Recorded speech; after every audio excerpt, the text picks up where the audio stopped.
प्रत्येकाची सकाळची सुरुवात ना अगदी वेगवेगळी असते. तशीच माझीही कधीतरी देवपूजेपासून होते, कधीतरी घाईतून होते, कधीतरी कामांच्या लोडमधून होते आणि कधी अगदी निवांत होते. नमस्कार, सुहासिनीज लाईफस्टाईलमध्ये तुमचे खूप खूप स्वागत आहे. सकाळची देवपूजा झाली आहे, नाश्ता चहा वगैरे सगळं झालंय आणि आता मी स्वयंपाकाला सुरुवात केली. बऱ्यापैकी छोटी मोठी कामं पण करून घेतलेली आहेत. आणि आज ना भाजी बनवायची आहे, मटकीची रस्सावाली भाजी बनवायची आहे. तर खानदेशी पद्धतीची कशी असते ती तुमच्यासोबत मी शेअर करते. मटकी ना मी कढईमध्येच वाफवायला ठेवली होती. यापूर्वी मी काय करायची की डायरेक्ट कुकरमध्येच भाजीला फोडणी द्यायची. अगदी म्हणजे शेंगदाण्याच्या कुटाची बनवायची असेल किंवा खोबरं लावून पण बनवायची असेल ना तरी मी त्यातच बनवत होती. पण ना मी मागच्या वेळेस ना कढईत आधी म्हणजे पातेल्यामध्ये वाफवून घेतली होती मटकी आणि मग भाजीला फोडणी दिली होती ना, ती अधिक छान लागली. म्हणून मग मी यावेळेस परत म्हणजे कुकरमध्ये न वाफवता अशीच वाफवून घेतली. कारण की कुकरमध्ये ना थोडी शिट्टी एखादी जास्त झाली तर ती मटकी म्हणजे अशी मऊ होऊन जाते जास्त. म्हणून मग मी आपलं कढईलाच प्राधान्य दिलेलं आहे. नंतर ना गॅसवरती त्या मटकी वाफण्याचं काम सुरू आहे आणि इकडे गॅलरीत येऊन मी कपडेही टाकून घेतले की जेणेकरून झटपट सकाळची कामं आटोपली लवकर जावीत म्हणून. मटकी मस्त छान अशी मऊसूद अशी शिजून गेलेली आहे आणि मग आता मी भाजीची तयारी करते. खोबरं, लसूण, कांदे, नंतर आपलं जिरं आणि हिंग आणि कोथिंबीर ना कढीपत्ता मी हे मिक्सरमधून म्हणजे ना हे करून घेत असते. म्हणजे आपली ग्रेव्ही टाईप करून घेत असते. पण यावेळेस ना मी किराण्यामध्ये ना खोबरं आणायचं विसरली होती आणि म्हणून मग ना मी शेंगदाण्याचं कूट लावून बनवत होती. शेंगदाण्याच्या कुटापेक्षा ना मला खोबऱ्याची जी रस्सावाली भाजी असते ना मटकीची ती खूप आवडते. तुम्ही सगळेजण जेही व्हिडिओ बघतात तर अगदी आपण महाराष्ट्रातून वेगवेगळ्या गावातून बघत असतो. तर तुम्ही कशा पद्धतीने करतात मला ही पण जाणून घ्यायची नक्कीच उत्सुकता असते बरं. कारण की प्रत्येक आपण म्हणजे ना 2-4 तालुका बदलला, जिल्हा बदलला ना आपली स्वयंपाकाची पद्धत बदलत असते. तर मी यावेळेस टमाटाही ॲड केलेला आहे आणि मग ना सासऱ्यांसाठी मी वेगळं कांदा लसूणची न केलेली साधी भाजी बनवली होती वेगळीच. शेंगदाण्याची कूट टाकूनच केली होती आणि ही आमच्यासाठी सेपरेट केलेली. नंतर ना माझ्याकडे इथे काही मसाला वगैरे नव्हता. आमच्याकडे ना गोडा मसाला वापरला जातो या भाजीसाठी. तर मग मी ना दुकानातून किराणा आणतानाच तो अंबारीचा कांदा लसूण मसाला आणला होता.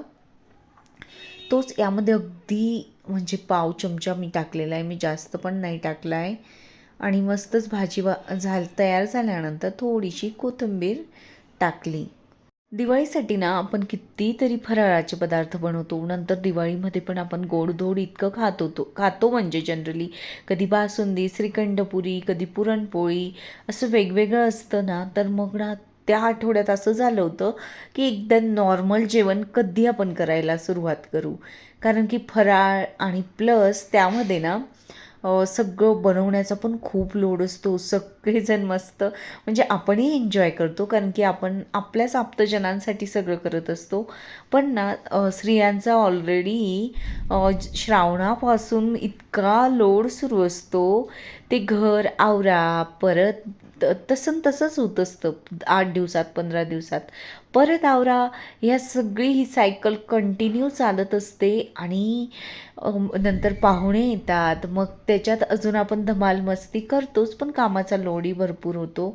मग यात ना भरपूर असं स्त्रिया थकून जात असतात. मग तेव्हा असं वाटतं बापरे नको आता ते सणवार, भरपूर झालं असं. काही कपडे शिल्लक राहिले होते धुवायचे ते मी लावून दिले मशीनमध्ये आणि मी ना आता परत हा बेड म्हणजे झटकण्यासाठी बेडशीट नीट लावण्यासाठी आली होती. मी घरच्यांना ना ज्यावेळेस बेड आवरत असते ना तर उठा उठा पटकन मला स्वच्छ करू द्या, घाई असते मला खूप. आणि कोणी ना म्हणजे लक्षच देत नसतं. मग ॲक्च्युली ते त्यांच्या कामात मग्न असतात आणि मग मी सांगत असते चला चला. कारण की ती बेडशीट ना अशी ज्यावेळेस आपण व्यवस्थित प्रॉपर नसते ना तर मळकटलेली वाटत असते. अगदी स्वच्छ झाली ना तर मस्तच दिसायला लागते. आणि मग लगेच सोप्यावर बसले तर मी सोपा परत चटकण्याची म्हणजे म्हणते उठा तिथून. मग त्याच्यातनं म्हणजे मिस्टर म्हणत होते आम्ही घरात बसायचं की नाही, इकडून उठा तिकडं बसा, असं सारखं चाललेलं आहे तुझं. तर म्हणून ना मग मला हसू येत होतं.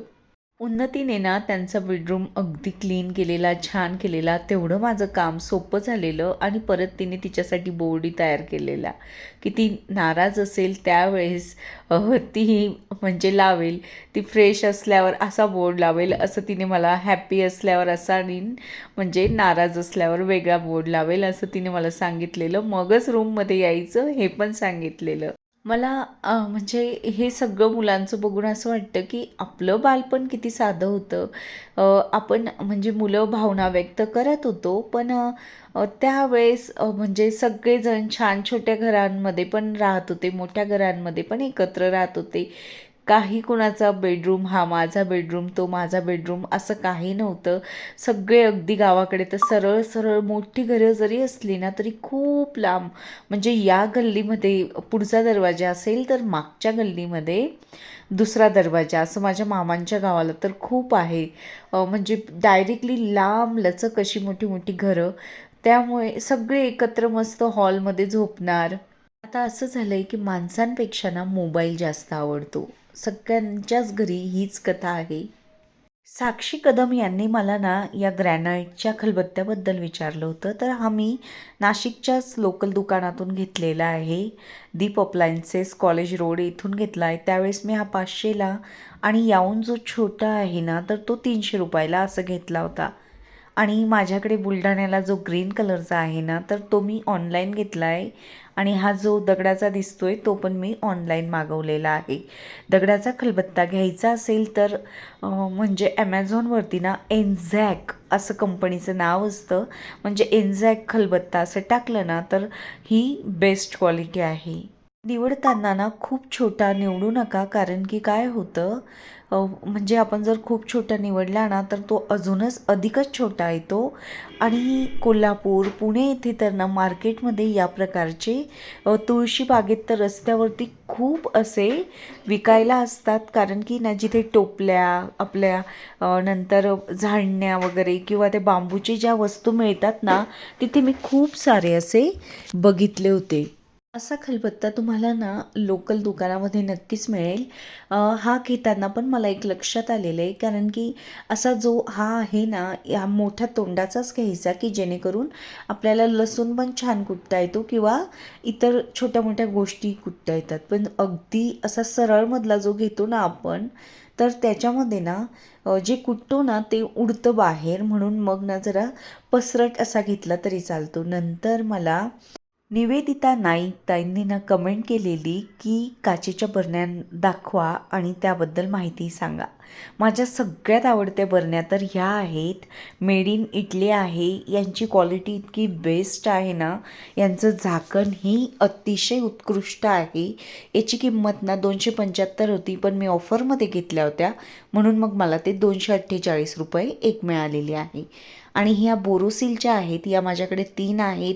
नंतर लाकडाच्या झाकणाच्या ज्या आहेत ना त्या पण 3 आहेत. आमच्याकडे ना म्हणजे माझ्याच घरापासून 5 मिनटाच्या अंतरावर मोठंच असं होम गॅलरीसारखं ना मोठं शॉप होतं 3 मजली. इतक्या सुंदर युनिक वस्तू होत्या, पण ते आता बंद पडलं की शिफ्ट झालं काय माहिती. तर तिथे ना फार छान होत्या. मग तिथून मी या ज्या लाकडी झाकणाच्या आहेत ना त्या घेतलेल्या आहेत आणि बोरोसिलच्या पण तिथून घेतल्या होत्या. आणि या आहेत या वारी कंपनीच्या आहेत. पण यांचं जे झाकण आहे ना तर त्याची क्वालिटी चांगली नाही, कारण की ते अगदी पत्र्यासारखं वाकून जातं. या रॉक्सच्या आहेत, मोठ्या काचेच्या रॉक्सच्या पण अगदी चांगल्या म्हणजे बरण्या येतात. तुम्ही नक्कीच रॉक्स कंपनी किंवा ट्रिओ कंपनीच्या पण छान असतात, घेऊ शकतात. जास्त जड काचेच्या बरण्या घेतल्या ना त्या हँडल करायला जड जातात आणि हातातून सुटण्याची भीती असते. हा माझा अनुभव आहे. आणि थोड्या लाईट वेट घेतल्या ना त्या अगदी इझिली हँडल होतात.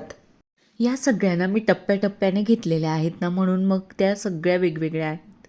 काचेच्या म्हणजे बरण्यांबद्दल माझं काय मत आहे, त्या दिसायला अगदी उत्तम असतात आणि इझिली आपल्याला त्यामध्ये ठेवलेला पदार्थही दिसतो, की आपण लगेच शोधू शकतो. पण मला ना ज्यावेळेस घेतलं ना त्यावेळेस तितकी म्हणजे तेवढं समजत नसावं. मला आज असं वाटतं, की मी या काचेच्या बरण्या घेण्याऐवजी मी पितळी डबे घ्यायला हवे होते. जेवढे आले असते तेवढे घेतले असते. या काचेच्या सगळ्या बरण्यांमध्ये 1 डझन डबे बसले असते मला असं वाटतं. कारण की ना, त्या डब्यांची प्राईज आपले मुलं म्हणजे मुलं पण वापरू शकतात, मुलांची मुलंही वापरू शकतात आणि त्याची किंमत ना ती वाढतीच राहणार आहे. कारण की काचेची वस्तू हातातून पडली तर त्याची शून्य म्हणजे किंमत होऊन जाते. म्हणून मग मला असं वाटतं की म्हणजे पितळी डबे घेतले ना तर थोडं दिसत नाही वस्तू एवढं असतं, पण ते म्हणजे ते आपल्याला परत पुढच्या जनरेशनलाही देता येतं आणि मेन म्हणजे त्याची किंमत वाढतीच असते, म्हणजे फायदाच असतो. घासायचं म्हणाल तर मी तुम्हाला विम लिक्विड दाखवलेलं आहे. इतके इझी झालं आहे ना त्याच्यामुळे. मी कित्येक भांडे दिवाळीत वापरले आणि त्यामुळे ना त्या लिक्विडमुळे मी इझिली घासून पण अगदी मस्त सुकवून कपाट्यात ठेवून दिलेले आहे. त्यानंतर ना मैत्रिणीला साडी घ्यायची होती, तर मग आम्ही आलेलो साडीच्या दुकानात. तिला तिच्याच एका मैत्रिणीने सांगितलं होतं की इथे चांगल्या कॉटनच्या अशा साड्या मिळतात, साऊथ इंडियन साड्या मिळतात. तर त्यामुळे ती मला तिथे घेऊन आली होती तिच्यासोबत. मलाही आवडलेल्या, कारण की ना तिथे अगदी छान कलमकारी किंवा लेटेस्ट साड्या होत्या आणि ज्या साड्या होत्या ना ते युनिक होत्या. खालची ब्ल्यूही खूप छान होती, तिची बॉर्डरही अगदी मस्तच होती आणि इथे कलर ना थोडे वेगळे दिसत आहे, म्हणजे डल दिसत आहे, पण रिअलमध्ये ते खूप फ्रेश दिसत होते. थोडी किंमत होती, म्हणजे आता डेलीसाठी ना जे घालतात ना ऑफिससाठी साडी, त्यांच्यासाठी छान होती, कारण की ती स्मूथ असल्यामुळे दिवसभर इझिली ते वेअर करू शकतात. 1500 नंतर 1900 नंतर 3000 3,500 ही ब्ल्यू पण 3,500 रुपयाची होती. नंतर जी खाली सगळ्यात आधी ब्ल्यू टाकली ती पण 3,500ची होती. येलो वाटतं 1900 की 1500 रुपयाची अशी काहीतरी होती. कलमकारी तर फार छान साड्या होत्या. या पण अगदी सुंदर अशा म्हणजे साड्या होत्या. यांची रेंज 2500 3500 अगदी वेगवेगळी होती. तिथे म्हणजे लग्नासाठी पण नवरीसाठी अगदी साऊथच्या ज्या कांजीवरम वगैरे सिल्कच्या साड्या होत्या ना त्या पण होत्या. मी पण जास्त शूटिंग केली नाही, कारण की ना तिथले ओनरच नव्हते, ही मुलगी दाखवणारी होती. मग तिला काही प्रॉब्लेम नको म्हणून मग मी जेवढ्याच तेवढं केलं. आम्हाला तर जवळपास 100-150 साड्या दाखवल्या असतील. खूप सुंदर पण साड्या दाखवल्यानंतर मी तर फक्त कलमकारीचीच शूटिंग घेतलेली. मी परत एकदा या दुकानात जाईल आणि ओनरला भेटून ना नक्कीच तुमच्यासाठी छान असं मस्तचं साड्यांचे म्हणजे व्हिडिओ बनवेल. ती चॉकलेटी कलरची जी खाली साडी आहे ना ती कुठल्या सिरियलमध्ये म्हणजे कुठली विलन घालते ते तुम्हाला आठवतं का? तर तुला जपणार आहे या सिरियलमधली माया ती तशी सेम साडी घालते, जिथे हात ठेवलेला आहे त्या साडीवरती. या ब्ल्यू कलरच्या नंतर या पण छान अगदी सॉफ्ट कॉटनच्या होत्या. खूपच सॉफ्ट कॉटन होतं. जनरली इतकं सॉफ्ट म्हणजे आपण दुकानात गेल्यावरती पण 3,000-1,000 रुपयाला साडी असते, तेव्हा कुठे सॉफ्ट कॉटन दाखवतात. हिची किंमत 1900 रुपये होती. अगदी मस्तच होती. मैत्रिणीने 3 साड्या घेतलेल्या. साड्यांचा तसा मला मोह नाही, पण या साड्या मला नक्कीच आवडल्या होत्या, कारण की त्या खूप सॉफ्ट होत्या आणि युनिक पण वाटत होत्या, मस्तच दिसत होत्या. ही व्हाईट साडी तर वा काय मस्तच होती. इतकी सॉफ्ट होती आणि विशेष म्हणजे जनरली आपल्याकडे मिळत नाही ती नवरात्रीमध्ये बेंगोली साडी असते ना, तर अगदी तशीच होती. हिची किंमत 3500 रुपये होती. मैत्रिणीला खूप आवडली, तिने सिलेक्ट पण केली, पण नंतर ना ती म्हटली मिस्टरांना घेऊन येईल आणि मग घेईल. चला भेटूया आपण आता परत नवीन व्हिडिओसोबत.